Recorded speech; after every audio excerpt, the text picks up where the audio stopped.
நாட்டின் விடுதலைக்காக வேண்டி மன்றாடும் கீதங்கள். சங்கீதம் 73.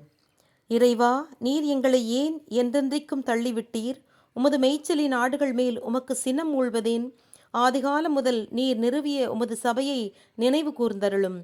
உம்முடைய உரிமைப் பொருளென மீட்டு கொண்ட குலத்தை நினைவு கூர்ந்தருளும்.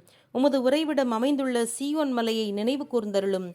நெடுங்காலமாய் பாழ்பட்டு கிடந்த இடத்தை நோக்கி அடியெடுத்து வையும். பகைவன் உமது திருத்தலத்தில் அனைத்தையும் பாழ்படுத்தி விட்டான். மக்கள் கூடிய தலத்தில் உம்முடைய எதிரிகள் முழக்கமிட்டனர். தங்கள் கொடிகளை அங்கே வெற்றி சின்னங்களாக நாட்டினர். அடர்ந்த சோலையில் கோடாரியை கையில் தாங்குபவர்கள் போலாயினர். இதோ, அவர்கள் கோடாரியும் சம்மட்டியும் கொண்டு அதன் வாயில்களை தகர்த்தெறிகின்றனர். உமது திருத்தலத்தை தீக்கிரையாக்கினர். மாநிலத்தில் உமது பெயர் விளங்கிய உறைவிடத்தை தீட்டுப்படுத்தினர். அவர்கள் அனைவரையும் பூண்டோடு அழித்து விடுவோம். இறைவனின் திருத்தலங்கள் அனைத்தையும் மாநிலமெங்கும் எரித்து விடுவோம் என்று தங்களுக்குள் சொல்லிக் கொண்டனர். முன்னைய அருங்குறிகள் எவையும் காணோம்.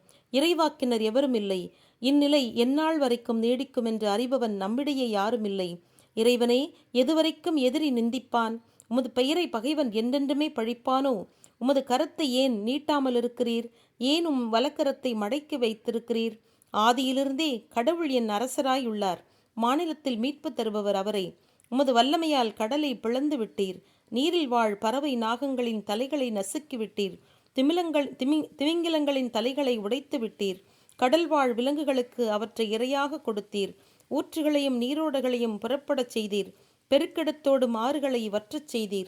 பகலும் உமதே, இரவும் உமதே. நிலாவையும் கதிரவனையும் அமைத்தவர் நீரே. பூமிக்கு எல்லைகளை திட்டம் செய்தவர் நீரே.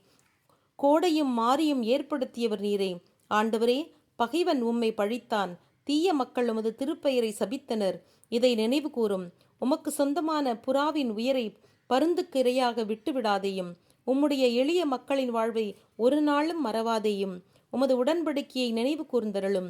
பூமியின் மறைவிடங்களிலும் வெளியிடங்களிலும் கொடுமை நிறைந்திருக்கிறதே. சிறுமையுற்றவன் ஏமாற்றம் அடைய விடாதேயும். ஏழை எளியோர் உமது திருப்பெயரை புகழ்வாராக. எழுந்தருளும் இறைவனே, உமது வழக்கை நீரே நடத்தும். அறிவிலியால் நாடோறும் உமக்கு வரும் நிந்தையை நினைவு கூறும். உம்மை எதிர்த்து எழுபவர்களின் அமளி எந்நேரமும் அதிகரிக்கின்றது. உமது எதிரிகள் செய்யும் முழக்கத்தை மறவாதேயும். ஆமென்.